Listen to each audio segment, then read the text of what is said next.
Bro, pernah nggak sih lu mikir, kenapa dimanapun mereka tinggal, banyak orang Tiongkok bisa sukses secara finansial? Mulainya sering dari usaha kecil, toko sederhana, warung makan, kios pasar, tapi 10 tahun kemudian udah punya jaringan bisnis yang kuat.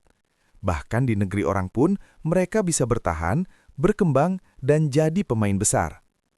Jack Ma pernah bilang, kami bukan bangsa paling pintar, tapi kami bangsa yang paling gigih dan disiplin. Dan kalau dilihat lebih dalam, kekayaan itu bukan kebetulan. Itu hasil dari budaya, kebiasaan dan pola pikir yang dibentuk sejak kecil. Masalahnya, kebanyakan dari kita cuma lihat hasil akhirnya. Kita lihat toko emasnya, restorannya yang selalu ramai, atau perusahaan raksasa seperti Alibaba. Lalu kita bilang, ya wajar, mereka pasti sudah punya modal. Padahal seringkali yang mereka punya di awal bukan modal besar, tapi mental yang kuat. Banyak dari kita tumbuh dengan mindset, yang penting kerja keras. Sementara mereka diajarkan kerja keras itu wajib, tapi kerja cerdas dan tahan lama jauh lebih penting. Beda cara pandang, beda hasil. Kalau lu mau masa depan finansial yang stabil, bukan cuma bisa cari uang tapi juga bisa menumbuhkan uang, ada 10 kebiasaan yang bisa dipelajari dari pola pikir ini. Pertama, hidup di bawah kemampuan.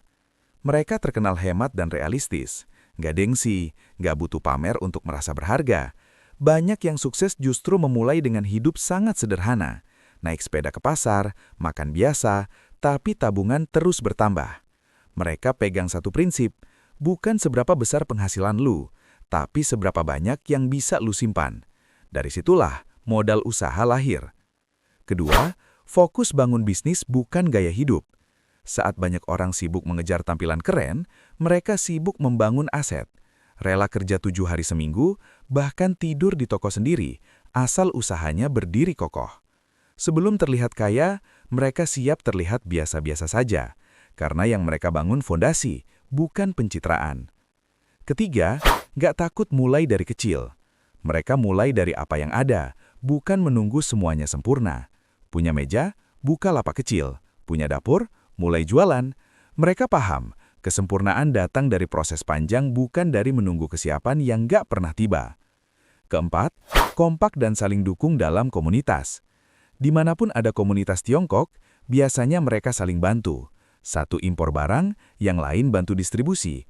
Satu buka toko, yang lain bantu promosi. Mereka mengerti bahwa jaringan kepercayaan jauh lebih kuat daripada persaingan ego. Lebih baik maju bersama daripada sendirian. Kelima, menjaga reputasi mati-matian. Nama baik adalah aset. Sekali rusak, butuh waktu lama untuk membangun kembali. Jadi mereka disiplin soal janji, kualitas, dan pelayanan. Kalau janji kirim besok, besok harus sampai. Konsistensi inilah yang bikin bisnis mereka bertahan puluhan tahun. Keenam, dididik tahan banting sejak kecil. Banyak anak sudah terbiasa membantu orang tua di toko atau usaha keluarga. Itu bukan soal eksploitasi, tapi pembentukan mental. Mereka belajar tanggung jawab sejak dini. Jadi saat dewasa, mereka nggak gampang mengeluh. Gagal, ditolak, itu bagian dari proses. Jack Ma sendiri pernah ditolak puluhan kali, bahkan oleh KFC, tapi dia nggak berhenti. Ketujuh, berani ambil resiko, tapi terukur. Mereka bukan nekat. Sebelum buka usaha, mereka riset dulu, barang apa yang laku, siapa kompetitornya, kapan waktu terbaik jualan. Mereka tahu, keberuntungan adalah hasil dari keputusan yang matang. Main aman di awal, agresif saat momentum datang. Kedelapan, fokus pada aset produktif bukan konsumtif. Banyak orang bangga punya mobil baru. Mereka lebih bangga punya toko baru. Daripada kredit rumah mewah, mereka pilih punya gudang untuk bisnis.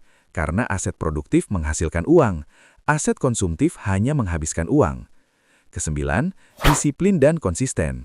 Mereka jarang cari jalan cepat. Setiap hari buka toko di jam yang sama, melayani pelanggan dengan sabar, mengulang hal yang sama bertahun-tahun. Kedengarannya membosankan, tapi justru disitulah kekayaan dibangun.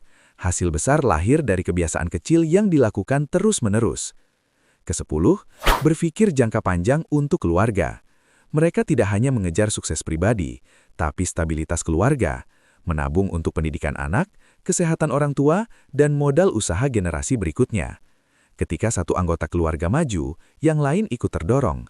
Kekayaan mereka bertahan lintas generasi karena dibangun dengan sistem dan nilai. Jadi kalau ditanya kenapa banyak dari mereka bisa sukses, bukan karena hoki, bukan semata soal nasib, tapi karena kebiasaan hidup yang konsisten dan bernilai.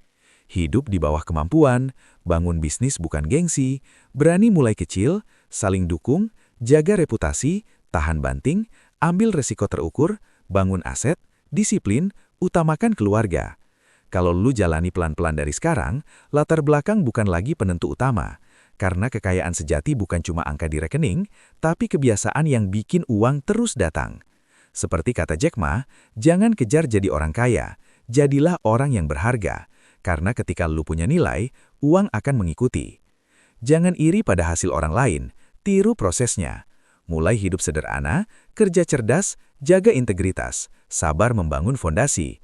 Karena pada akhirnya, yang paling cepat belum tentu menang, yang paling konsisten biasanya yang bertahan.